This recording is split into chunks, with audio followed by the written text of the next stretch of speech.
નમસ્કાર વિદ્યાર્થી મિત્રો, આપણે પ્રકરણ 9 બળ અને ગતિના નિયમો વિશે અભ્યાસ કરી રહ્યા છે. જેના બે સેશનમાં આપણે પહેલા સેશનમાં ન્યૂટનની ગતિનો પહેલો નિયમ જોયો હતો અને બીજા સેશનમાં આપણે પહેલા સેશનમાં આપણે બળ વિશે માહિતી મેળવી હતી, તેના પ્રકાર આપણે જોયા હતા અને બીજા સેશનમાં આપણે ન્યૂટનની ગતિનો પહેલો નિયમ અને તેના વ્યવહારિક ઉદાહરણ વિશે આપણે અભ્યાસ કર્યો હતો. આ સેશનમાં આપણે આગળ એટલે કે ન્યૂટનની ગતિના નિયમો અને તેના વ્યવહારિક ઉદાહરણ વિશે અભ્યાસ કરીશું. તો ચાલો શરૂ કરીએ. આજના સેશનમાં આપણે ન્યૂટનની ગતિના બીજા નિયમથી શરૂઆત કરીશું. તો સૌપ્રથમ બીજા નિયમ તરફ જઈએ પહેલાં જે સવાલ આપેલો છે તે સમજીએ. અહીં આપેલું છે પદાર્થની ગતિ અને તેના પર લાગતા બળના અભ્યાસમાં પદાર્થનું દ્રવ્યમાન અને તેનો વેગ. અત્યાર સુધી આપણે જોયું કે જો દ્રવ્યમાન વધારે હોય તો જડત્વ વધારે હોય, બરાબર, જે આપણે ન્યૂટનની ગતિના પહેલા નિયમમાં આવતું હતું કે જો દ્રવ્યમાન વધારે હોય તો જડત્વ વધારે હોય, એ આપણે જોઈ ગયા. હવે અહીંયા દ્રવ્યમાન તો ખરું પણ એની સાથે વેગનું પણ એટલું જ મહત્ત્વ છે. તો હવે એ કેવી રીતે, કેટલાક ઉદાહરણ દ્વારા જોઈએ. ઉદાહરણમાં પહેલું ઉદાહરણ તમને આપેલું છે મિત્રો કે ટેબલ ટેનિસના રમત દરમિયાન દડો જો કોઈ ખેલાડીના શરીરને અથડાય, બરાબર, ટેબલ ટેનિસ ટેબલ ઉપર રમાતી ગેમ છે, તમે જોયું જ હશે કે જેમાં રેકેટ વડે નાનકડા દડો અને બે રેકેટ સામેના ખેલાડી રેકેટ વડે તેને પાસ ઓન કરે છે, બરાબર, જેનો બોલ એકદમ નાનો હોય છે, એ તમે જોયો હશે અને એ પ્લાસ્ટિક જેવા મટીરિયલનો તે બનેલો હોય છે. હવે એ જો આપણને અથડાય, ટેબલ ટેનિસનો દડો જો આપણને કદાચ આપણે રેકેટ વડે એને મારવામાં ભૂલ કરી હોય અને એ આપણને અથડાય તો આપણને એટલું બધું કંઈ લાગતો નથી. પણ જો ઝડપથી આવતો ક્રિકેટ મેચિસનો દડો મેં આગળ પણ કીધું હતું કે તે સીઝન બોલ કહેવામાં આવે છે અને કોઈક હાર્ડ મટીરિયલનું તે બનેલું હોય છે. એટલે ધારો કે ક્રિકેટ મેચિસનો દડો જો કોઈ દર્શકને વાગે, એટલે ધારો કે આપણે બે રમત જોઈ રહ્યા છે, ટેબલ ટેનિસ જોઈ રહ્યા છે અને ક્રિકેટ મેચ જોઈ રહ્યા છે. તો ટેબલ ટેનિસનો દડો એ ખેલાડી વડે ન રમાઈને કોઈ દર્શકને વાગે તો એટલું કોઈ જોરથી આપણને હાનિ થતી નથી. પણ જો એના બદલે આપણે ક્રિકેટ મેચમાં જોવા બેઠા છે અને કોઈ ખેલાડી સિક્સર મારે છે અને જો એનો દડો ખૂબ વેગથી આપણા સુધી આવે તો એ ખેલાડી ઘાયલ પણ થઈ શકે છે. એવો પણ કિસ્સા બન્યા છે કે એ વ્યક્તિને ટાંકા લેવા પડ્યા હોય, બરાબર, કે ઘણું વાગ્યું હોય, એવી ઘટનાઓ બનેલી જ છે, ઘાયલ થઈ શકે છે. કેમ? કારણ કે મેચિસના દડા વડે લાગતું બળ, એટલે જે ટેબલ ટેનિસ દ્વારા આપણા પર બળ લાગે છે એના કરતાં જે મેચિસનો દડો, એટલે આપણે જેને સીઝન બોલ કહીએ, તેના દ્વારા જે લાગતું બળ છે તે વધારે છે, જ્યારે ટેબલ ટેનિસના દડા વડે જે લાગતું બળ છે તે ઓછું છે, બરાબર.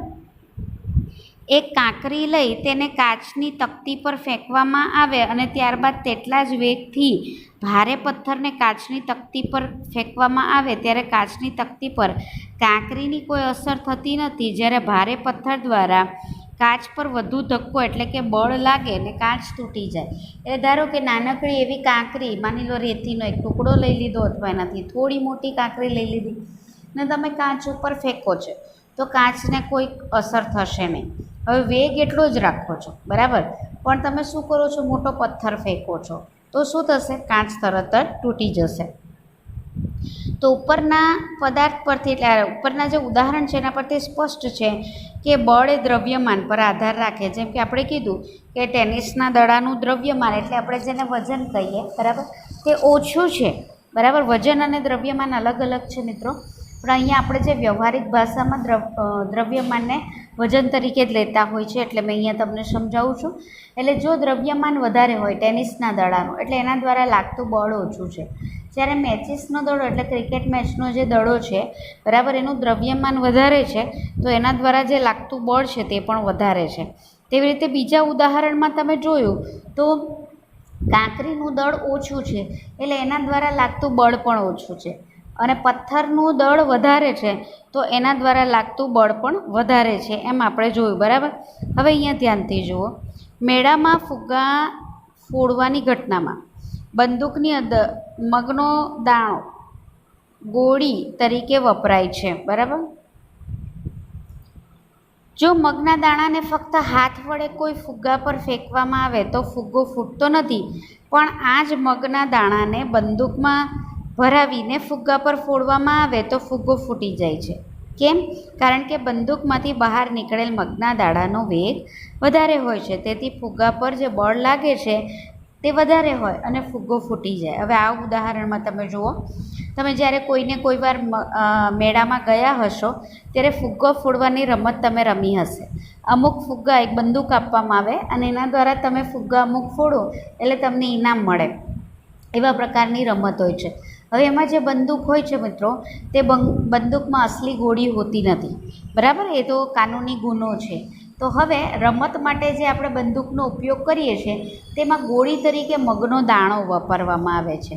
એટલે શું થાય, બંદૂકમાંથી જે આપણે સ્પ્રિંગ દબાવે એટલે એની જે ટ્રિગર હોય તે દબાવીએ છીએ એટલે એના અંદરથી મગનો દાણો નીકળે છે.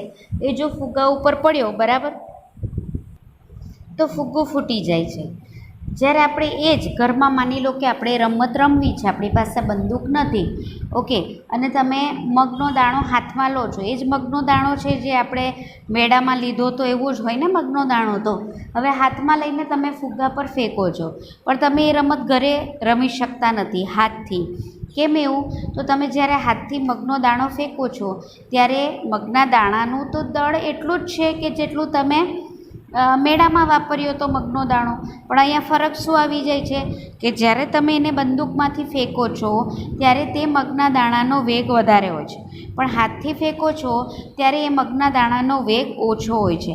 એટલે વેગ ઓછો હોવાના કારણે બળ ફુગ્ગા ઉપર ઓછું લાગે જ્યારે હાથથી ફેંકો છો. પણ જ્યારે તમે બંદૂકથી ફેંકો છો ત્યારે મગના દાણાનો વેગ વધુ હોવાથી ફુગ્ગા ઉપર બળ વધુ લાગે છે અને એના જ કારણે ફુગ્ગો ફૂટી જાય છે. નેક્સ્ટ ઉદાહરણ તમે જુઓ.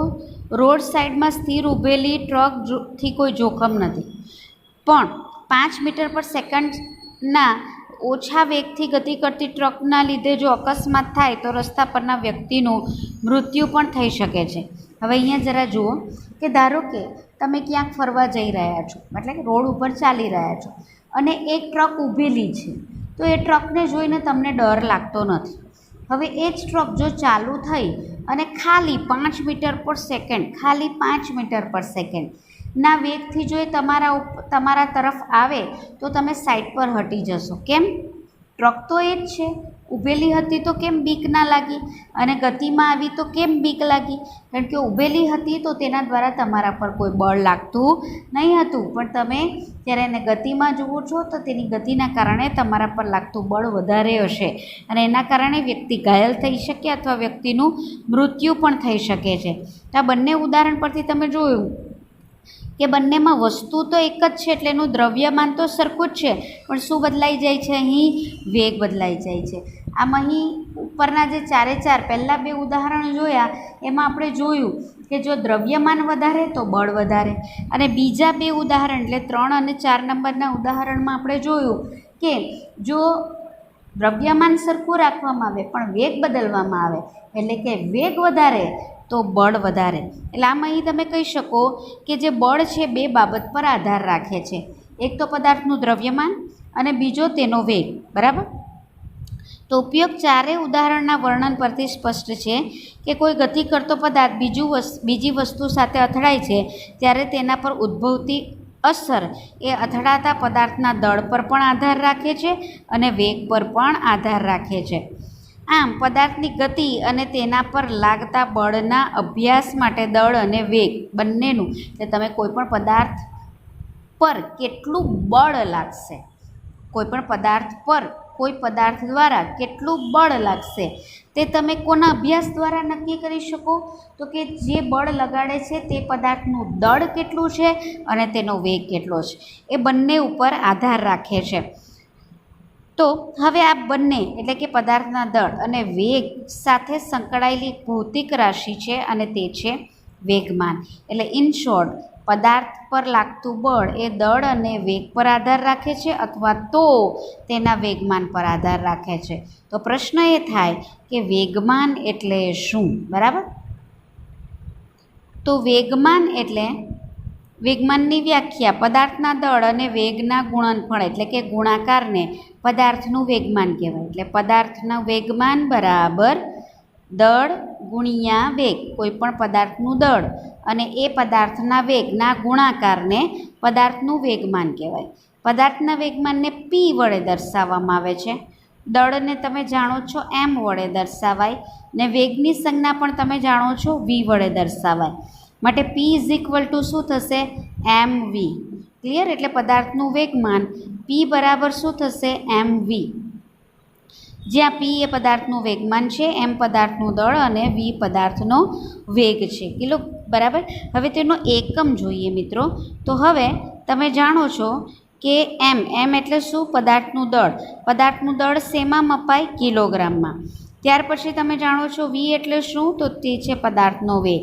તો વેગનો એકમ શું છે એ પણ તમે જાણો છો, મીટર પર સેકન્ડ. ઓકે, તો વેગમાનનો એકમ શું થયો? કિલોગ્રામ મીટર પર સેકન્ડ. કિલોગ્રામ મીટર પર સેકન્ડ. બરાબર.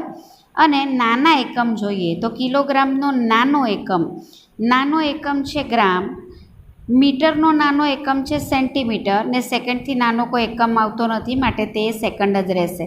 તો આ છે એનો મોટો એકમ. કોનો? વેગમાનનો. કિલોગ્રામ મીટર પર સેકન્ડ. એનો નાનો એકમ છે ગ્રામ સેન્ટીમીટર પર સેકન્ડ. બરાબર. નેક્સ્ટ સવાલ એવો છે એની અંદર જ કે તે સદિશ રાશિ એટલે વેગમાન સદિશ રાશિ છે કે અદિશ રાશિ? હવે અહીંયા તમે ધ્યાનથી જુઓ. વેગમાન એ કોના પર આધાર રાખે છે? દળ અને વેગ ઉપર. દળનો તો મતલબ સદિશ અને અદિશ હોતું નથી. દળ માટે દિશા દર્શાવવી જરૂરી નથી. બરાબર.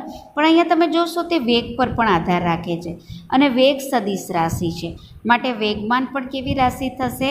સદિશ રાશિ. બરાબર. કારણ કે વેગ ઉપરથી આવીને અને વેગ સદિશ રાશિ છે, માટે વેગમાન પણ સદિશ રાશિ થશે. માટે વેગમાન એ સદિશ રાશિ છે અને તેની દિશા એ વેગની દિશા છે. એટલે જે બાજુ દિશા વેગની હોય તે જ દિશામાં વેગમાન લાગશે. તમને સમજાઈ ગયું હશે કે પદાર્થ પર જે લાગતું બળ છે તે બે બાબત પર આધાર રાખે. એક તો પદાર્થનું દળ અને બીજું છે પદાર્થનું વેગ. બરાબર. હવે આ ઉપરાંત તમે જોજો નેક્સ્ટ સવાલ છે તે બીજા કઈ બાબતો ઉપર આધાર રાખે તો તે જોઈએ. સમજાવો કે પદાર્થ પર લાગતા બળને પદાર્થના વેગમાનમાં થતા ફેરફાર અને તે માટે લાગતા સમયગાળા સાથે સંબંધ છે અને ન્યૂટનની ગતિનો બીજો નિયમ લખો. એટલે આપણે આટલું વિધાન સમજી જઈશું ને મિત્રો, એટલે તમને ન્યૂટનની ગતિનો બીજો નિયમ આવડી જશે. હવે અહીંયા શું કહે છે તે જુઓ. તો બળ કોઈ પણ પદાર્થ પર જે લાગતું બળ છે આપણે હમણાં જોયું. બરાબર. તો બળ કોના ઉપર આધાર રાખતું હતું? તે પદાર્થનું દળ કેટલું? દળ વધારે તો બળ વધારે. બરાબર. દળ ઓછું તો બળ ઓછું, એવું આપણે ભણી ગયા. બીજું કોના પર આધાર રાખતું હતું? તો તે આધાર રાખતું હતું વેગ પર. વેગ વધારે તો બળ વધારે, વેગ ઓછો તો પણ બળ ઓછું, આવું આપણે ભણ્યા. બરાબર.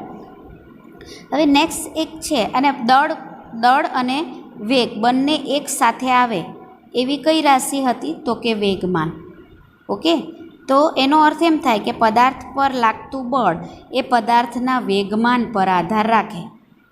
આ જરા સમજી લેજો. પદાર્થ પર લાગતું બળ એ તેના વેગમાન પર આધાર રાખે. કેવી રીતે?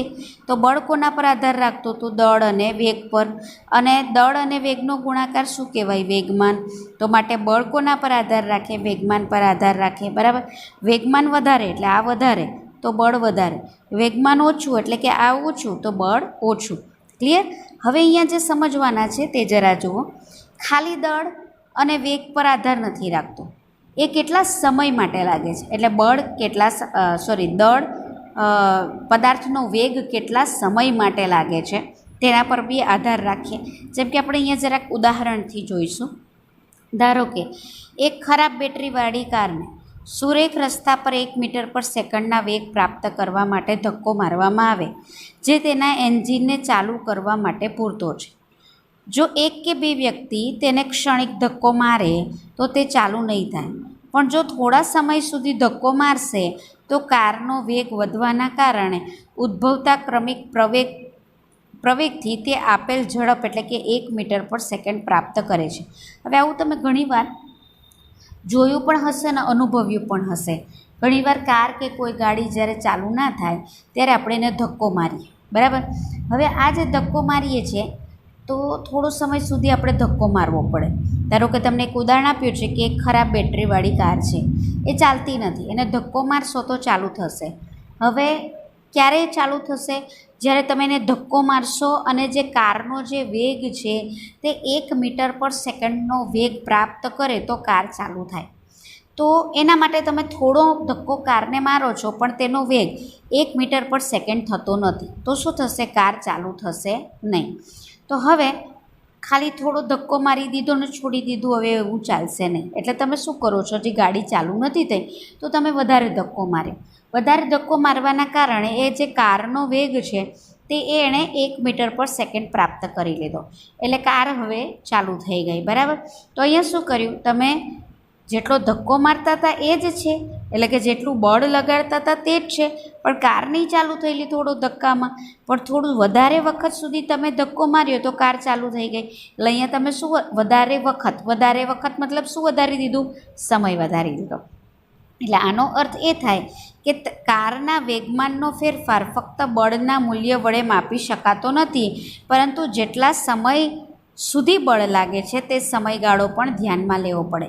એટલે પદાર્થ પર લાગતું બળ એ પદાર્થના સમય પર પણ આધાર રાખે છે, ખાલી વેગમાન પર આધાર રાખતું નથી. આમ બળના વેગમાનનો ફેરફાર, કોઈપણ પદાર્થનો વેગમાનમાં ફેરફાર કરીએ છીએ, મતલબ કે પહેલાં જે આપણે દળ હતું એ તો બદલાવાનું નથી, પણ પહેલાં શું થયું કે વેગ એનો કાર કેમ નહીં ચાલુ થઈ? કારણ કે તેનો વેગ 1 મીટર પર સેકન્ડ પ્રાપ્ત થયો નહીં. થોડો વધારે વખત ધક્કો માર્યો તો તેનો વેગ કેટલો થઈ ગયો? 1 મીટર પર સેકન્ડ થયો. એટલે અહીંયા વેગમાં ફેરફાર થયો. તો વેગમાં ફેરફાર થાય તો વેગમાનના સૂત્રમાં શું છે? સૂત્ર P = mv. દળ તો એનું એ જ રહેવાનું છે. વેગમાં ફેરફાર થશે તો વેગમાનમાં પણ ફેરફાર થશે. એટલે અહીંયા વેગ બદલાય છે એટલે વેગમાન પણ બદલાય છે. બરાબર? એટલે અહીં વેગ બદલ્યો એટલે વેગમાન પણ બદલાયું, તમે જોઈ શકો છો. ઓકે, તો એનો અર્થ શું થાય કે વેગમાનનો ફેરફાર, હવે આ તો ખાલી વેગમાન છે, વેગમાનનો ફેરફાર એને આ રીતે બતાવાય. આગળ આ ત્રિકોણની નિશાની છે, એને ત્રિકોણ નહીં બોલવાનું મિત્રો, એને બોલવામાં આવે છે ડેલ્ટા.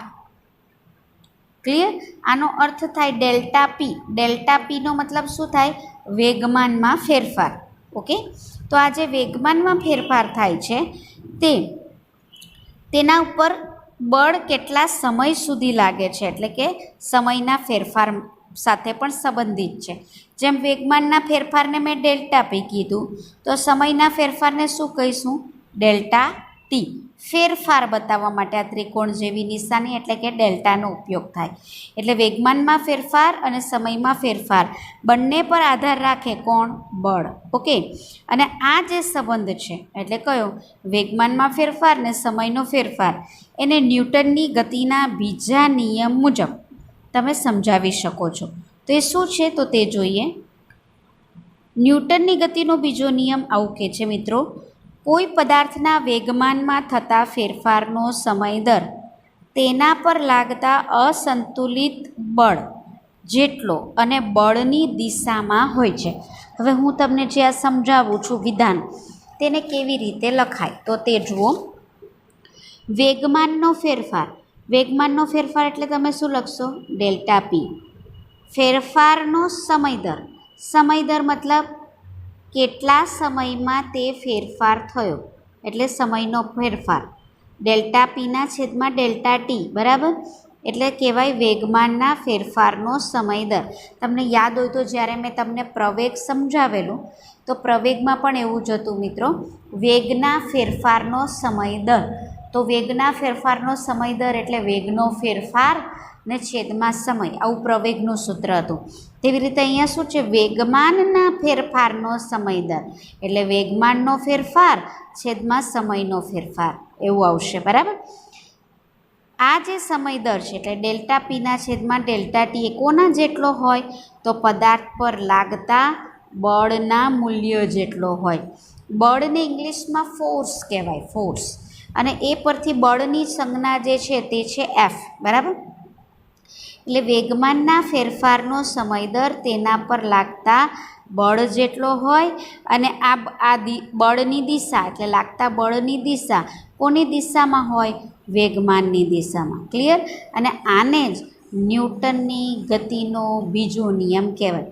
હવે અહીંયા જોજો જરા મિત્રો, અહીંયા શું કહેવા માંગે છે કે જો વેગમાન અને બળ જે છે તે એકબીજાને સમપ્રમાણમાં છે. એટલે મતલબ શું? આગળ પણ મેં સમજાવ્યું છે કે જો બળ વધારે જો વેગમાનનો ફેરફાર વધારે તો બળ વધારે ને વેગમાનનો ફેરફાર ઓછો તો બળ ઓછો. એટલે એક વધે છે તો બીજું વધે છે, એક ઘટે છે તો બીજું ઘટે છે. પણ અહીંયા તમે જોશો તો સમયનો ફેરફાર એ બળના વ્યસ્ત પ્રમાણમાં છે. એટલે શું?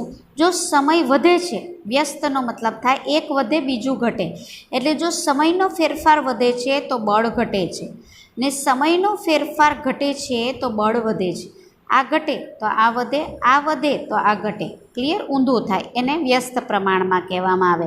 એ જરૂરી છે મિત્રો ન્યૂટનની ગતિનો બીજો નિયમ સમજવા માટે, કારણ કે એક અગત્યનો સવાલ હમણાં હું તમને આગળ સમજાવી રહી છું.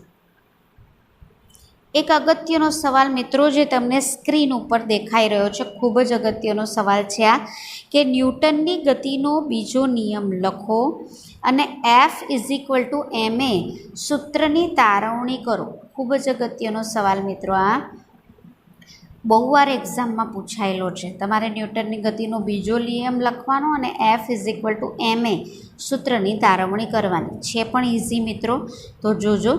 ન્યૂટનની ગતિનો બીજો નિયમ હમણાં જ મેં તમને સમજાવી દીધો કે કોઈ પણ પદાર્થના વેગમાનમાં થતા ફેરફારનો સમય દર તેના પર લાગતા અસંતુલિત બળ જેટલો ને બળની દિશામાં હોય. જે મેં તમને લખાવેલું તે કે F=Δp/Δt બરાબર.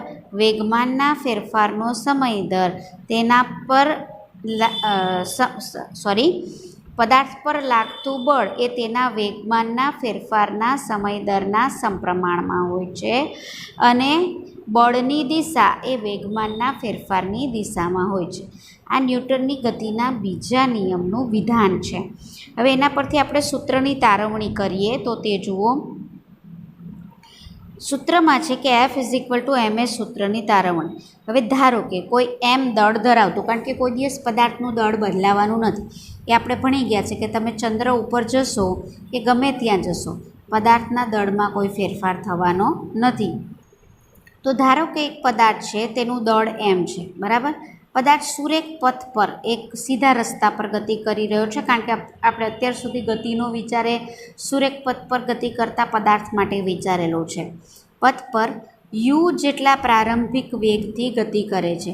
એટલે એ પદાર્થનો શરૂઆતનો વેગ કેટલો છે? પ્રારંભિક વેગ u જેટલો. t જેટલા સમયમાં, એટલે તે ગતિ કરે છે થોડા સમય માટે, એટલે t જેટલા સમયમાં પદાર્થનો વેગ ધીરે ધીરે વધે છે બરાબર. તો વેગ વધે છે અને છેલ્લો વેગ એટલે કે અંતિમ વેગ તેનો v પ્રાપ્ત થાય છે. પણ આપણે વેગ એમનેમ તો નહીં વધે ને, કારણ કે આપણે ભણી ગયા કે પદાર્થ સ્થિર હોય તો ગતિમાં લાવવા કે તેના વેગમાં ફેરફાર કરવા માટે તેના ઉપર બાહ્ય બળ લગાડવું જરૂરી છે.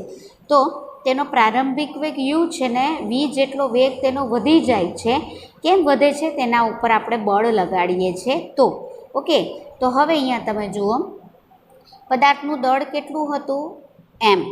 તો શરૂઆતનો વેગ કેટલો હતો? u. તો એનો વેગમાન કેટલો થશે? mu બરાબર. કારણ કે આપણી વેગમાનનું સૂત્ર શું છે? પદાર્થ પર લાગતું પદાર્થનું દળ અને તેનો વેગ. તો શરૂઆતનો વેગ કેટલો છે? u. તો શરૂઆતનું વેગમાન એને આપણે pi, I ફોર ઇનિશિયલ એટલે શરૂઆત બરાબર. એટલે જે શરૂઆતનું વેગમાન છે એને હું દર્શાવું છું pi વડે. પછી શું થાય છે? તેનો વેગ v જેટલો વધી જાય છે બરાબર. તો દળ તો બદલાતું નથી ને, તો શું બદલાઈ ગયું? વેગ બદલાઈ ગયો. તો તેનો વેગમાન પણ બદલાઈ જશે. તો તેનું જે અંતિમ વેગમાન છે એને હું p2 કહી દઉં. અહીંયા મેં p1 કીધું છે, p2 કહી દઉં એમ પણ ચાલશે. અથવા તમે અહીંયા pf પણ લખી શકો. f ફોર ફાઇનલ એટલે અંતિમ વેગમાન બરાબર. p1 p2 વડે પણ તમે દર્શાવી શકો. તો અંતિમ વેગમાન એટલે કે p2 તેનું થાય છે mv બરાબર. તો જુઓ તમે અહીંયા વેગ બદલાયો તો વેગમાન પણ બદલાઈ ગયું. તો વેગમાનનો ફેરફાર એટલે કે ડેલ્ટા પી, બરાબર. તો ડેલ્ટા પી કેટલું થશે? P2 ઓછા PP1 નહીં મિત્રો, અહીંયા લખાઈ ગયું છે ભૂલથી, તમારે માત્ર P1 એટલે શું થશે સૂત્ર તમારો?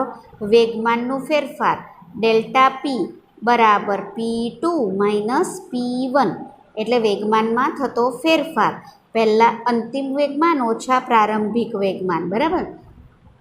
તો અંતિમ વેગમાન એટલે P2 કેટલું હતું? mv જેટલું, અને પ્રારંભિક વેગમાન P1 કેટલું હતું?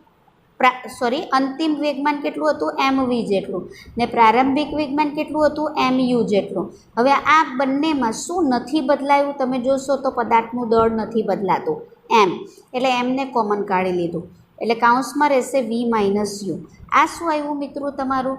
ડેલ્ટા પી. ડેલ્ટા પી બરાબર તમારા માટે શું આવ્યું? આ ડેલ્ટા પી બરાબર m કાઉન્સમાં v માઇનસ યુ. ઠીક છે, આ યાદ રાખજો. હવે શું છે? વેગમાનના ફેરફારનો સમય દર એટલે મેં તમને કીધેલું વેગમાનના ફેરફારનો સમય દર એટલે ભાગ્યા સમય. ઓકે, તો વેગમાનના ફેરફારનો સમય દર એટલે અહીંયા તમે લખી શકો વેગમાનના ફેરફારનો દર ઇક્વલ ટુ ડેલ્ટા પી છેદમાં ટી. ઠીક છે.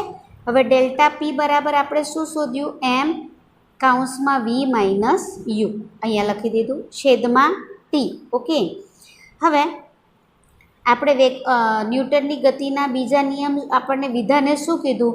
કે વેગમાનના ફેરફારનો સમય દર તેના પર લાગતા બળ જેટલો હોય છે, એટલે F ઇઝ ઇક્વલ ટુ, અથવા તો F ચલે છે, આને ચલે છે ની નિશાની કહેવાય. ઓકે, તો F ચલે છે m ગુણ્યા v માઇનસ યુ છેદમાં ટી. આ ચલે છે ની નિશાની દૂર કરવા માટે, ચલે એટલે કે બદલાય છે, તો ન બદલાય તેવો સંકેત એટલે મેં અહીંયા તમે જોઈ શકો છો કે મૂક્યો, બરાબર. પણ મિત્રો અહીંયા તમે જોશો તો આ v માઇનસ યુ છેદમાં ટી આપણને પ્રકરણ 2માં ભણી ગયા હોય એવું લાગે છે. તો આ શું છે? તો એ છે પ્રવેગ. તો પ્રવેગ બરાબર v માઇનસ યુ છેદમાં ટી. પ્રવેગને આપણે શું કહેતા હતા? એ, યાદ છે ને? એટલે જ્યાં v માઇનસ યુ છેદમાં ટી હોય ત્યાં આપણે શું મૂકી શકીએ? એ, બરાબર. તો હવે કે એમ બેઠું મૂકી દીધું, ને v માઇનસ યુ છેદમાં ટીના બદલે મેં શું મૂકી દીધું અહીં? એ, બરાબર. તો F ઇઝ ઇક્વલ ટુ કે એમ એ. હવે કેમ કે તો મેં તમને કીધું કે અચળાંક છે તેનું મૂલ્ય બદલાતું નથી, તો આપણી પાસે ઓરિજિનલ સૂત્ર શું આવ્યું? F is equal to M A. Clear? એટલે આપણે જે સૂત્ર તારવવાનું હતું એ મળી ગયું, F is equal to M એ. હવે તો આપણી પાસે સૂત્ર આવ્યું F એટલે કે બળ ઇઝ ઇક્વલ ટુ એમ એ. તો બળ એટલે શું? તો પદાર્થના દળ, દળ એટલે એમ, એ એટલે શું? પ્રવેગ. કોઈપણ પદાર્થના દળ અને પ્રવેગના ગુણાકારને પદાર્થ પર લાગતું બળ કહેવાય. આ બળની વ્યાખ્યા થઈ. ક્લિયર?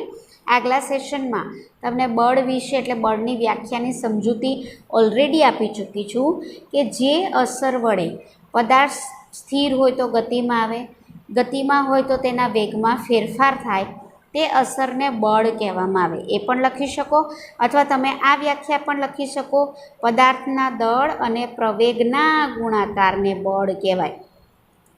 દળનો એકમ શું છે મિત્રો? દળનો એકમ છે, દળનો એકમ કિલોગ્રામ, હમણાં જ જોઈ ગયા.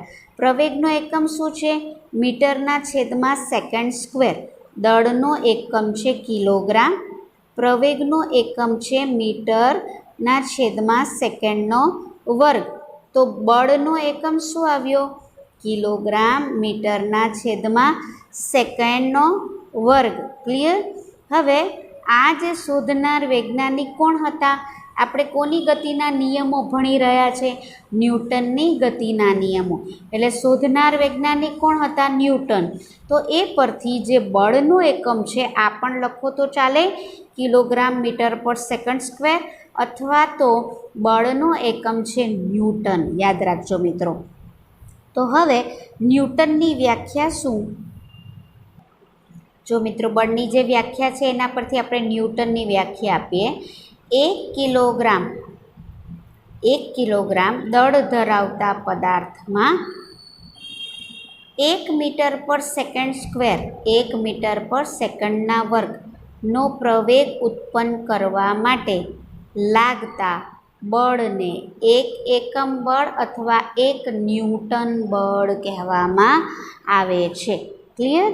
એટલે હવે તમને સમજાઈ ગયું.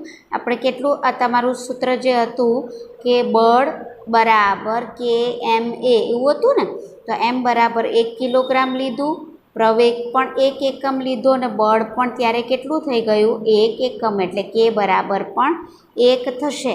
એટલે આજે કે બરાબર 1 થયું. આપણું સૂત્ર આવું આવેલું મિત્રો, F = K M A.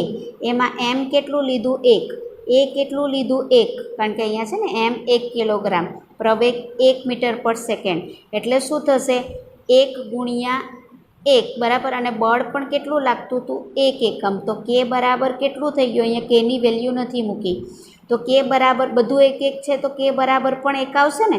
તો આ કે બરાબર જે 1 છે તે આ સમીકરણમાં મૂકો તો શું થશે, F = K બરાબર 1 MA.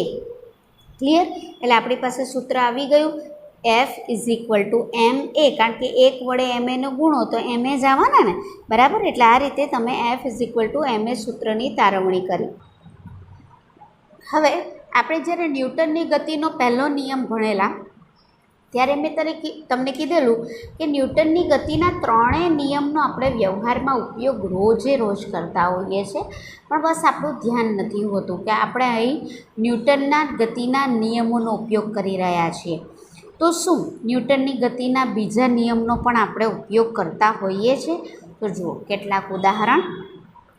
ક્રિકેટ મેચ દરમિયાન મેદાનનો ફિલ્ડર ખૂબ ઝડપથી આવતા દડાને કેચ કરીને પોતાના હાથ પાછળની બાજુ કેમ લઈ જાય છે? મિત્રો આ કદાચ તમે જોયું હશે પણ ધ્યાન નહીં આપ્યું હોય કે જ્યારે દડો ખૂબ ઊંચેથી વેગથી ફિલ્ડર તરફ આવી રહ્યો છે ત્યારે ફિલ્ડર સામે ચાલીને એ દડાને કેચ કરવા નથી જતો, દડાને ધીરે ધીરે નીચે આવવા દે છે અને કેચ કરીને પોતાનો દડો આમ પાછળની તરફ લઈ જાય.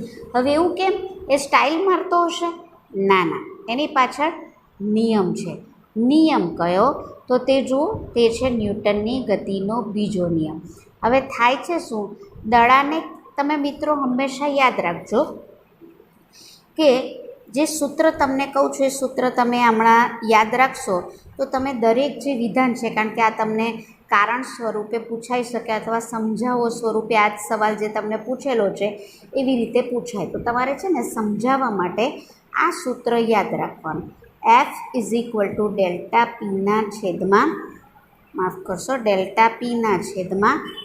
બરાબર. ∆P = શું છે?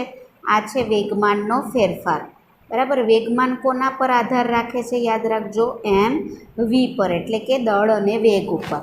હવે અહીંયા જુઓ કે જો વેગ વધારે તો વેગમાન વધારે તો બળ વધારે, દળ તો એટલું ને એટલું જ રહેવાનું છે.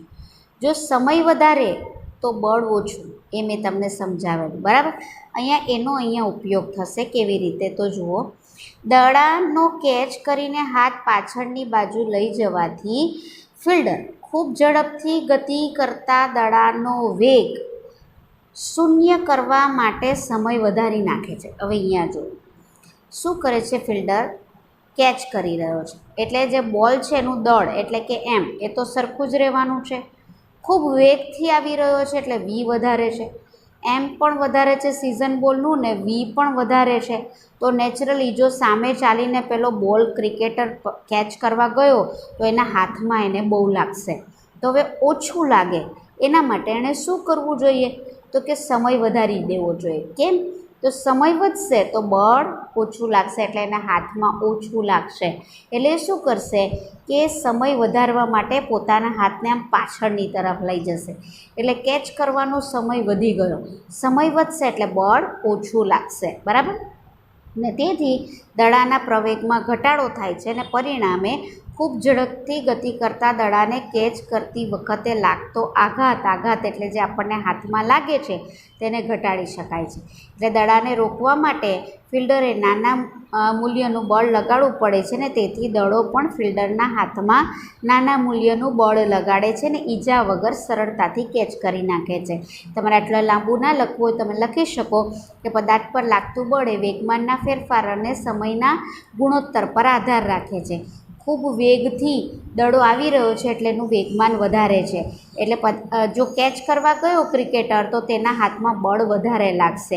એને ઘટાડવા માટે જે ક્રિકેટર છે એ સમય વધારી રહ્યો છે, એટલે સમય વધશે તો પદાર્થ દ્વારા લાગતું જે બળ છે તે ઘટશે અને ક્રિકેટર સરળતાથી હાથમાં લાગ્યા વગર જે ક્રિકેટનો દડો છે તેને કેચ કરી શકશે.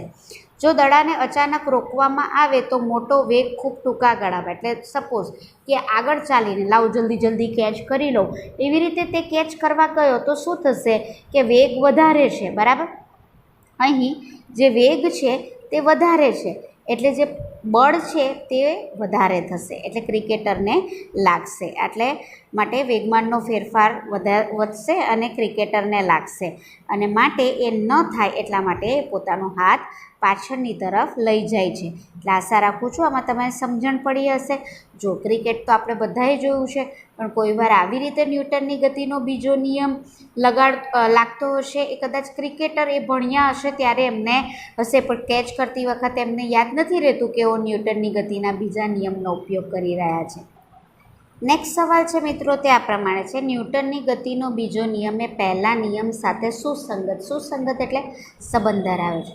તો પહેલાં ન્યૂટનની ગતિનો પહેલો નિયમ વિચારી લો શું હતું કે જ્યાં સુધી કોઈ પદાર્થ પર અસંતુલિત બાહ્ય બળ ન લાગે ત્યાં સુધી સ્થિર પદાર્થ સ્થિર રહેવાનો પ્રયત્ન કરે છે અને ગતિમાન પદાર્થ પોતાની અચળ વેગી ગતિ ચાલુ રાખવાની વૃત્તિ ધરાવે છે. એ પહેલો નિયમ હતો, બરાબર. ને બીજો નિયમ આપણે શું જોયો, F=ma, બરાબર. આ આપણે બીજો નિયમ કીધો.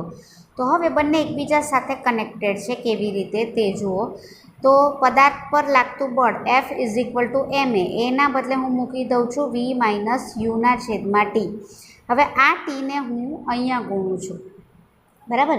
ફરી પાછું જોઈ લેજો મિત્રો, આપણી પાસે સૂત્ર શું છે, F=ma, ઠીક છે. એ બરાબર શું છે, v - u/t. એને હું અહીંયા મૂકી દઉં છું તો શું થશે, F=m, એના બદલે મૂકું છું v - u/t. આટલું સમજાઈ ગયું. હવે આ જે ટી છે ને અહીંયા ગુણી નાખું તો શું થશે, F×t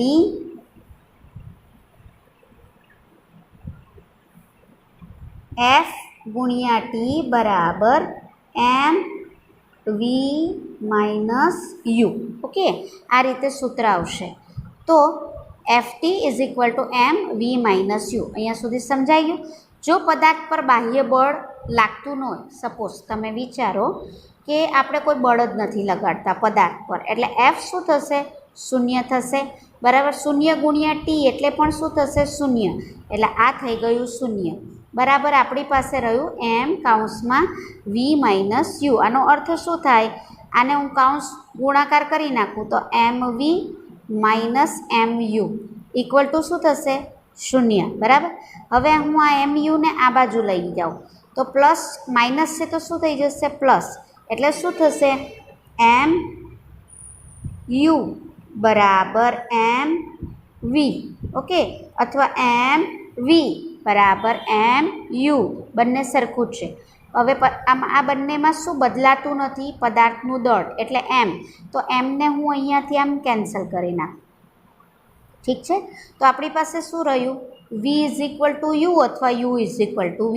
હવે આનો અર્થ શું થાય કે પદાર્થનો અંતિમ વેગ અને પ્રારંભિક વેગ બંને સરખું છે. બંને સરખું છે મતલબ શું, તે અચળ વેગી ગતિ કરે છે. ક્યારે આવું આવ્યું, જ્યારે આપણે F=0 લીધું તો. એનો અર્થ એમ થાય કે જ્યારે બળ ન લાગે ત્યારે પદાર્થ અચળ વેગી ગતિ કરે છે. આ નિયમ યાદ આવી ગયો કયો છે, આ છે ન્યૂટનની ગતિનો પહેલો નિયમ. એટલે એનો અર્થ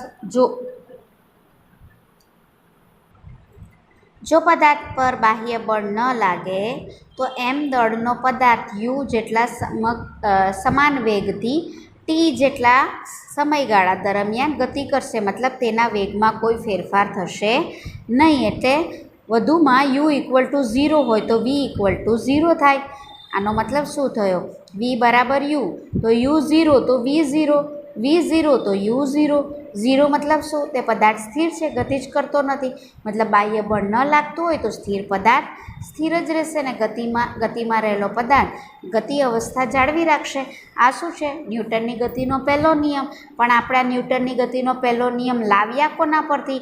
ન્યૂટનની ગતિના બીજા નિયમ પરથી. એટલે બંને એકબીજા સાથે કનેક્ટેડ છે. હવે એનું જ ન્યૂટનની ગતિના બીજા નિયમનું ઉદાહરણ જુઓ કે ઊંચી કૂદની રમત. તમે જોઈ હશે આવા બે થાંભલા આવે અને અહીંયા તમે જોશો તો એક લાકડી લગાવેલી હોય. તો ઊંચી કૂદની રમતમાં ખેલાડી દોડતો આવે છે અને એ જે લાકડી લગાવી હોય એને કૂદકો મારીને આમ જમ્પ કરે છે. અહીંયા એક ગાદલું રાખેલું એટલે મેટ રાખેલું હોય છે અને એના ઉપર તે પડે છે, બરાબર. એટલે જુઓ, ઊંચી કૂદની રમતમાં ખેલાડીઓ કુશનની પથારી કે રેતીની પથારી ઉપર કૂદકો લગાવે છે, બરાબર. એટલે અહીંયા ઝીણી રેતી અથવા તો આવી રીતે ગાદલું રાખી દીધેલું હોય. કેમ? કારણ કે ખેલાડીનું શરીર જ્યારે પથારીની ઉપરની સપાટી સાથે સંપર્કમાં આવે છે ત્યારથી માંડીને સંપૂર્ણ દબાય તે માટેનો સમયગાળો, એટલે બીજા શબ્દમાં કહીએ તો જે વેગનો શૂન્ય થવાનો, કારણ કે ખૂબ ઝડપથી આવશે એટલે વેગ તો એનો વધારે છે. એટલે શું થશે? અહીંયા મેટ રાખેલી હશે તો એ જ્યારે પડે છે ત્યારે એનો સમય વધી જાય છે. બરાબર. આપણે જોઈ લો. મેં ફરી પાછું કહું છું કે જ્યારે તમને આવા ન્યૂટનની ગતિના બીજા નિયમ આધારિત દાખલાઓ, વ્યવહારિક ઉદાહરણો પૂછાય તો તમારે હંમેશા યાદ રાખવાનું કે બળ કોના પર આધાર રાખે? વેગમાનના ફેરફાર અને સમય પર. તો અહીંયા શું થાય છે? આપણે શું વધારી રહ્યા છે? અહીંયાથી આમ કૂદકો મારીને અહીં પડે એટલે આ પથારી પહોંચી છે એટલે આ દબાશે એટલે સમયના ગાળામાં વધારો થઈ જશે. એટલે સમય વધી જશે તો ખેલાડી પર પેલું જે અહીંયા પડે છે તો એના પર જે લાગતું બળ છે તે ઓછું થાય. બળ ઓછું થાય તો ખેલાડીને કોઈ ઈજા થશે નહીં. કરાટેના ખેલાડીને તમે જોયું હશે કે એક જ ઝાટકામાં મોટી બરફની સ્લાઇસ રાખેલી હોય ને એને તોડી નાખે છે. બહુ જાડી એવી બરફની સ્લાઇસ, મોટો ટુકડો રાખેલો હોય એને એક ઝાટકામાં તોડી નાખે છે, લાકડાને તોડી નાખે છે, ઈંટને તોડી નાખે છે. હવે આવું કેવી રીતે કરે? તો કરાટેનો ખેલાડી છે એટલે કરે? ના, એ ન્યૂટનની ગતિના બીજા, એને પ્રેક્ટિસ તો છે જ, એ શીખેલા છે કરાટેમાં, પણ આ ઉપરાંત ન્યૂટનની ગતિના બીજા નિયમનો ઉપયોગ કરે છે. જો આપણે ધ્યાનથી એની પ્રેક્ટિસ કરીએ તો આપણે પણ કરી શકીએ છીએ, પણ એની પ્રેક્ટિસ કરવી પડે. અખતરો ના કરાય મિત્રો. કરાટેનો ખેલાડી ખૂબ જ મોટા વેગથી ખૂબ ઓછા સમયગાળામાં બરફની પાટ ઉપર ઝટકો મારે છે. તેના લીધે બરફની પાટ ઉપર બળ F વધારે લાગે છે એટલે તૂટી જાય. હવે જુઓ, આ નિયમ દ્વારા હું તમને સમજાવું છું. તમે જોયું હશે કે કરાટેનો ખેલાડી એક તો જે પણ ઈંટ હોય કે વગેરેનું સેન્ટર પોઈન્ટ એટલે મધ્ય બિંદુને તે પકડે છે અને તે ખૂબ વેગથી પોતાનો હાથ એ બરફની પાટ ઉપર અથડાવે છે. ખૂબ વેગ એટલે કે વેગ વધારે તો બળ વધારે, બરાબર. અને ખૂબ ઝડપથી એટલે સમય ઓછો છે તો સમય ઓછો તો બળ વધારે. એટલે અહીંયા કરાટેનો ખેલાડી શું કરી રહ્યો છે? સમય ઓછો લઈ રહ્યો છે, વેગ વધારી રહ્યો છે. એટલે વેગ વધારાથી અને સમય ઘટાડવાથી બરફની પાટ ઉપર લાગતું જે બળ છે તે વધારે છે અને બળ વધારે હોવાના કારણે કરાટેનો ખેલાડી એ જે બરફની પાટને સરળતાથી તોડી શકે છે. ન્યૂટનનો ગતિનો બીજો નિયમ. Newton second law of motion. ન્યૂટનનો ગતિનો બીજો નિયમ સમજતા પહેલા ભૌતિક વિજ્ઞાનની એક અગત્યની રાશિ વેગમાન વિશેની સમજ મેળવી લઈએ. આ માટે આપણે કેટલાક ઉદાહરણો સમજીએ. 1. ધારો કે રસ્તા પર એક હલકું વાહન અને બીજું એક ભારે વાહન બંને સમાન વેગથી ગતિ કરી રહ્યા છે. આપણો અનુભવ કહે છે કે સાયકલને રોકવા ઓછું બળ વાપરવું પડે છે, જ્યારે ખટારાને સ્થિર કરવા વધુ બળ વાપરવું પડે છે. 2. એક કાંકરી લઈને કાચની તકતી તરફ ફેંકો અને ત્યારબાદ તેટલા જ વેગથી ભારે પથ્થરને કાચની તકતી તરફ ફેંકો. શું પરિણામ જોવા મળશે? કાચની તકતી પર કાંકરીની કોઈ અસર થતી નથી, જ્યારે ભારે પથ્થર દ્વારા કાચ પર વધુ બળ લાગે છે અને તે તૂટી જાય છે. આ બંને ઉદાહરણો પરથી સ્પષ્ટ છે કે બળ એ પદાર્થના દળ પર આધારિત છે. 3. તમે મેળામાં બંદૂકથી ફુગ્ગા ફોડવાની મજા માણી હશે. અહીં બંદૂકમાં મગનો દાણો ગોળી તરીકે વપરાય છે. જો મગના દાણાને ફક્ત હાથથી કોઈ ફુગ્ગા પર ફેંકશો તો તે ફૂટશે નહીં, પણ જો આ જ મગના દાણાને બંદૂકમાં ભરાવીને ફુગ્ગા પર ફોડવામાં આવે તો ફુગ્ગો ફૂટી જાય છે.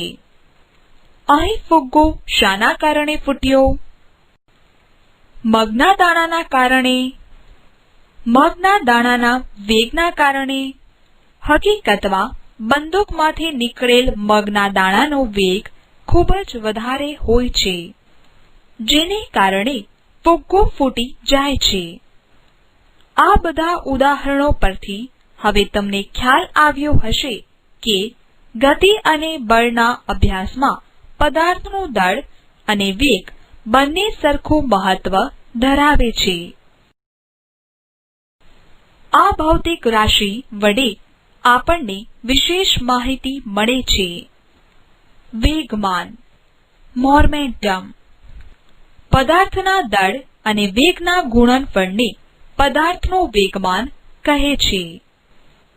વેગમાન ઇઝ ઇક્વલ ટુ દળ ઇન્ટુ વેગ. P is equal two m into v. વેગમાન એ સદિશ રાશિ છે.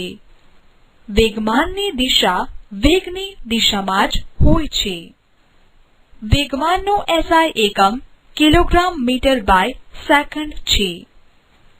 ધારો કે તમે કાર ચલાવી રહ્યા છો.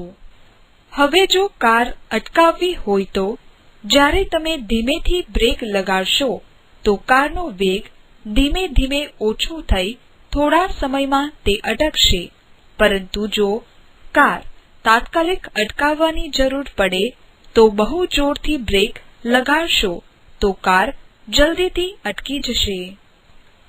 આ બંને કિસ્સામાં કારનું પ્રારંભિક વેગમાન mv અને અંતિમ વેગમાન 0 છે. એટલે કે વેગમાનનો ફેરફાર સમાન છે, પરંતુ બીજા કિસ્સામાં તે ફેરફાર ઝડપથી કરવાનો હોવાથી મોટું બળ લગાડવું પડ્યું. આમ બળને વેગમાનના ફેરફાર અને તે માટે લાગેલા સમય સાથે સંબંધ છે, અને તે સંબંધ ન્યૂટનના બીજા નિયમ પરથી મળે છે, જે નીચે મુજબ છે. પદાર્થના વેગમાનમાં થતા ફેરફારનો સમય દર તેના પર લાગતા પરિણામી બાહ્ય બળના સમપ્રમાણમાં હોય છે, અને વેગમાનમાં થતો આ ફેરફાર પરિણામી બળની દિશામાં જ હોય છે. ધારો કે m દળના પદાર્થનો પ્રારંભિક વેગ u હોય અને કોઈ બળ F ની અસર હેઠળ t સમયના અંતે તેનો વેગ v થતો હોય તો પદાર્થનું પ્રારંભિક વેગમાન pi is equal to m into u. પદાર્થનું અંતિમ વેગમાન pf is equal to m into v. for t સમયમાં પદાર્થના વેગમાનમાં થતો ફેરફાર delta p is equal to pf minus pi. for ન્યૂટનના ગતિના બીજા નિયમ મુજબ F infinity delta p upon t infinity pf minus pi upon t infinitive mv minus mu upon t. સમીકરણ 2.7.2 અને 2.7.3 પરથી for F is equal to k m in bracket v minus u bracket over upon T. પરંતુ પ્રવેગની વ્યાખ્યા અનુસાર in bracket v minus u bracket over upon t is equal to a છે. F is equal to k into m into a. અહીં આપણે બળનો એવો એકમ પસંદ કરીએ છીએ કે જેથી સપ્રમાણતા અચળાંક k is equal to 1 લઈ શકાય. For F is equal to m into a, બળ is equal to દળ ઇન્ટુ પ્રવેગ. આમ ન્યૂટનના ગતિના બીજા નિયમ મુજબ પદાર્થ પર લાગતા બાહ્ય બળનું મૂલ્ય પદાર્થના દળ અને પ્રવેગના ગુણનફળ જેટલું હોય છે. આમ ન્યૂટનનો ગતિનો બીજો નિયમ બળનું મૂલ્ય આપે છે. બળ સદિશ રાશિ છે. તે પ્રવેગની દિશામાં હોય છે. દળ અને પ્રવેગના SI એકમ પરથી બળનો SI એકમ મળે છે. બળનો એકમ ઇઝ ઇક્વલ ટુ દળનો એકમ ઇન્ટુ પ્રવેગનો એકમ. 1 newton is equal to 1 kilogram into 1 metre by second square, અથવા 1 newton is equal to 1 kilogram metre by second square. Sir Isaac ન્યૂટનની યાદમાં બળના એકમને ન્યૂટનથી ઓળખવામાં આવે છે. 1 ન્યૂટન બળને આ મુજબ વ્યાખ્યાયિત કરી શકાય. જે બળ વડે 1 કિલોગ્રામ દળના પદાર્થમાં 1 મીટર બાય સેકન્ડ સ્ક્વેર પ્રવેગ ઉત્પન્ન થાય તે બળને 1 ન્યૂટન કહે છે. CGS પદ્ધતિમાં બળનો એકમ gram centimetre by second square અથવા ડાઇન છે. 1 newton is equal to 1 kilogram metre upon second square is equal to 1000 gram into 100 centimeter upon second square is equal to 1 lakh gram centimeter by second square. આથી 1 newton is equal to 10 raised to 5 dyne. ન્યૂટનનો ગતિનો બીજો નિયમ એ પહેલા નિયમ સાથે સુસંગત છે. જ્યારે પદાર્થ પર લાગતું બાહ્ય બળ F is equal to 0 હોય ત્યારે F is equal to ma અનુસાર પદાર્થનો પ્રવેગ શૂન્ય થાય. પદાર્થ સ્થિર અવસ્થામાં હોય અથવા અચળ વેગથી ગતિ કરતો હોય તો જ F is equal to 0 થાય. આમ બાહ્ય બળ ન લાગે ત્યાં સુધી પદાર્થ પોતાની સ્થિર અવસ્થા કે ગતિમાન અવસ્થા જાળવી રાખે છે, જે ન્યૂટનનો ગતિનો પહેલો નિયમ છે. આ સાથે આપણે ન્યૂટનની ગતિના ત્રીજા નિયમ તરફ આવી ગયા છે મિત્રો. તો ન્યૂટનની ગતિનો ત્રીજો નિયમ શું છે તો તે જુઓ, ને તેના વ્યવહારિક ઉદાહરણ આપણે તમને એક્ઝામમાં પૂછાય છે. તો જુઓ, સરળ છે એકદમ. ન્યૂટનની ગતિનો ત્રીજો નિયમ લખો ને તેના વ્યવહારિક ઉદાહરણ સમજાવો. હવે એ શું છે તો તે જુઓ. બે પદાર્થ વચ્ચેની આંતરક્રિયા દરમિયાન, બે પદાર્થની આંતરક્રિયા એટલે શું? જ્યારે બે પદાર્થ એકબીજા સાથે અથડાય, બરાબર, એ દરમિયાન જ્યારે એક પદાર્થ બીજા પદાર્થ પર બળ લાગે. હવે અથડાય એટલે એક પદાર્થ વડે બીજા પદાર્થ પર બળ લાગવાનું ને, બરાબર. ધારો કે તમે બે મિત્રો દોડતા દોડતા આવ્યા અને અથડાઈ ગયા, તો શું થશે? તમારા મિત્ર દ્વારા તમને લાગશે ને, એટલે એક પદાર્થ દ્વારા બીજા પદાર્થ પર બળ લાગ્યું ને, તો તમને જ લાગશે કે તમારા મિત્રને પણ લાગશે? એને પણ લાગશે ને.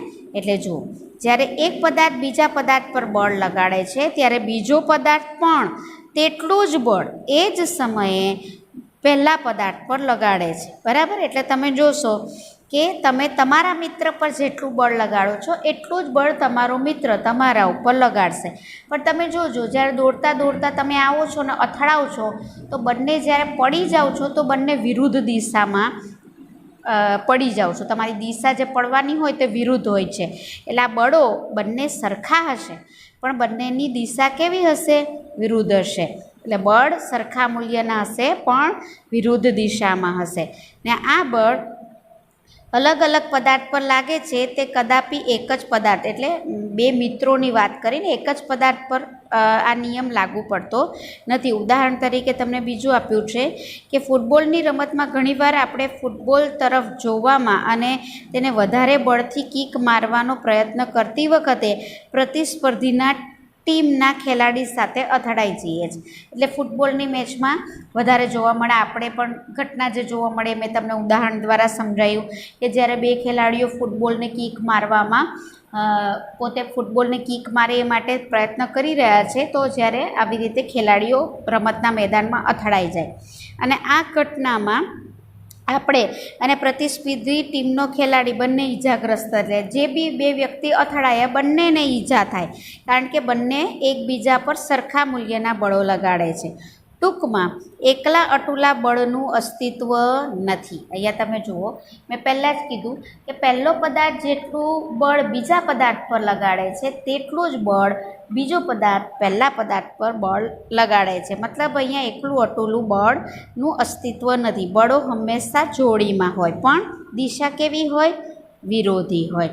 એટલે સપોઝ તમે ને તમારો ફ્રેન્ડ અથડાયા, બરાબર.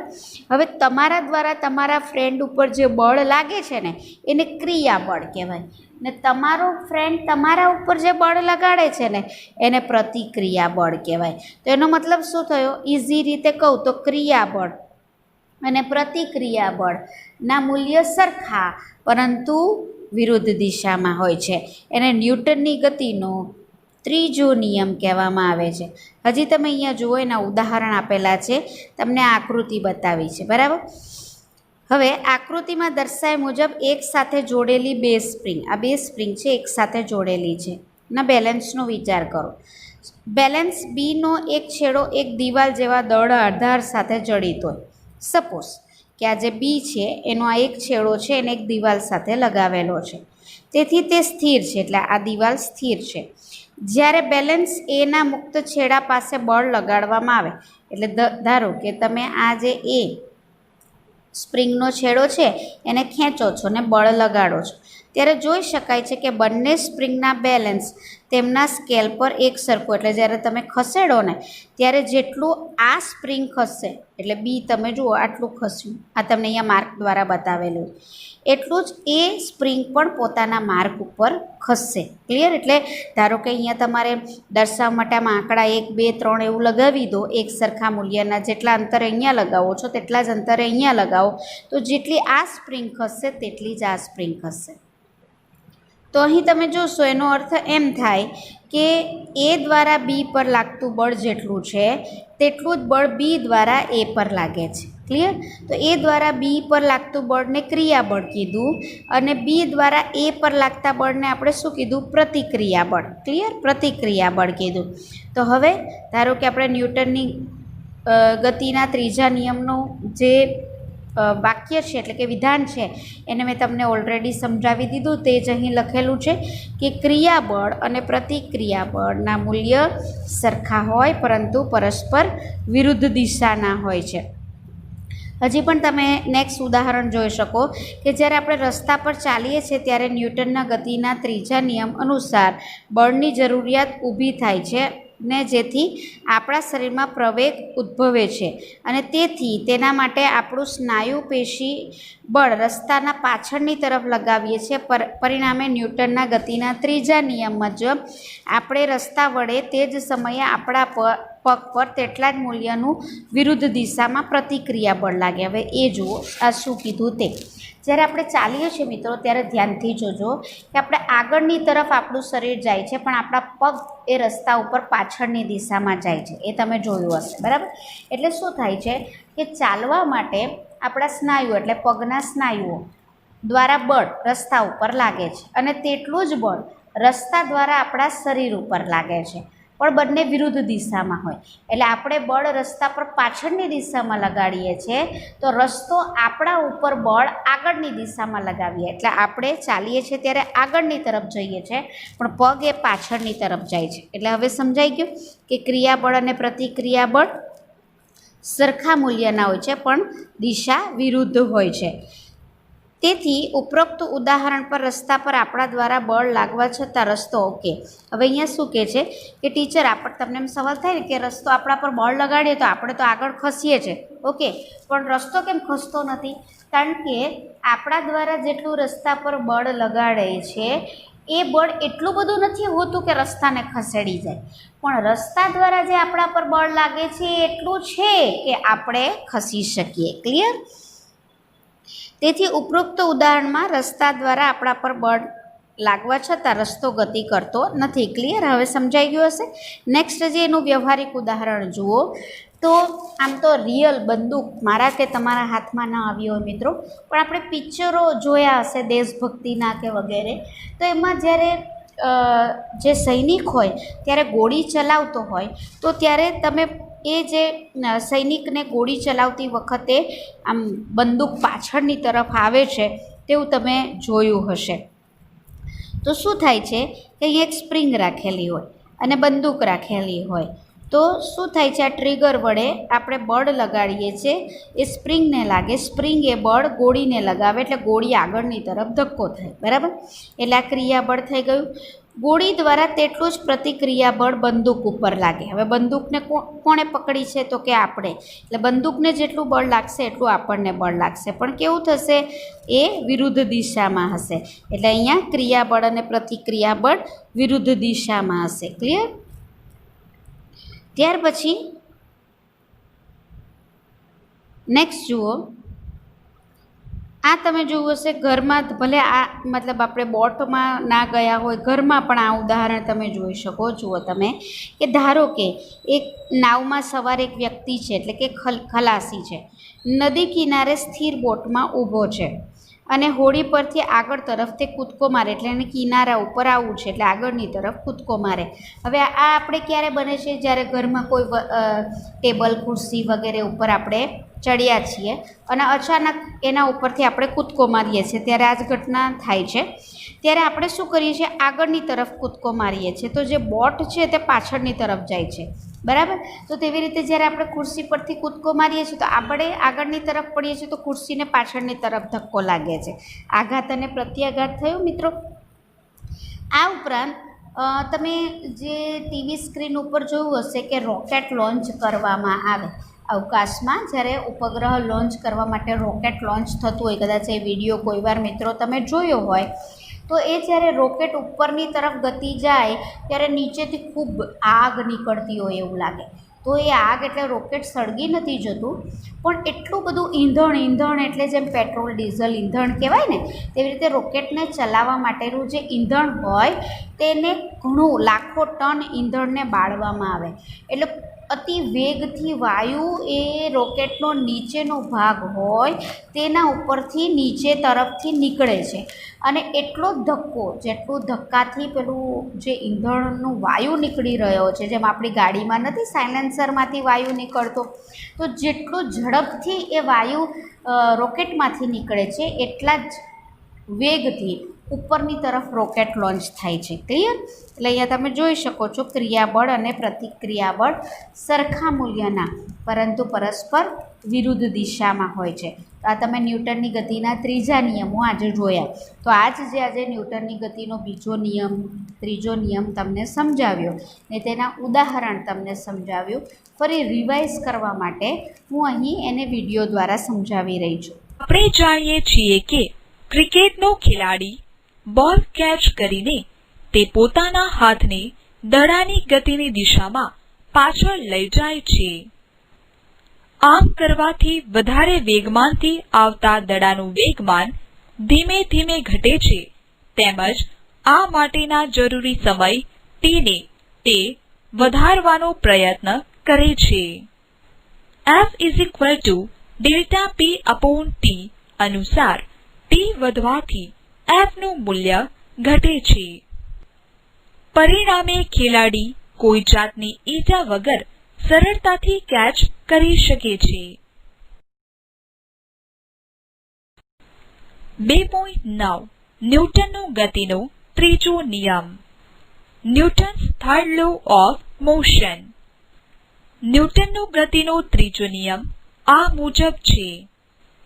બે પદાર્થો વચ્ચેની આંતરક્રિયા દરમિયાન એક પદાર્થ બીજા પદાર્થ પર જેટલું બળ લગાડે તેટલા જ મૂલ્યનું બળ બીજો પદાર્થ પહેલા પદાર્થ પર લગાડે છે. આ બળોની દિશા પરસ્પર વિરુદ્ધ હોય છે. એક સ્પ્રિંગને હાથ વડે દબાવી જુઓ. તમે અનુભવશો કે સ્પ્રિંગ પણ હાથ પર વિરુદ્ધ દિશામાં બળ લગાડે છે.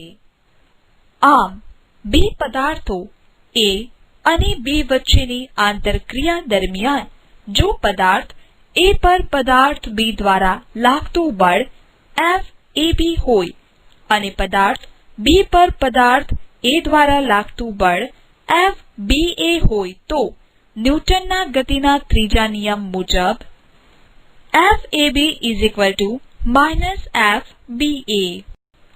જો FAB ને ક્રિયાબળ કહીએ તો FBA ને પ્રતિક્રિયાબળ કહે છે.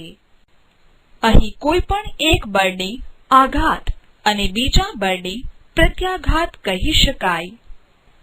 ન્યૂટનના ગતિના ત્રીજા નિયમને આ મુજબ પણ રજૂ કરી શકાય.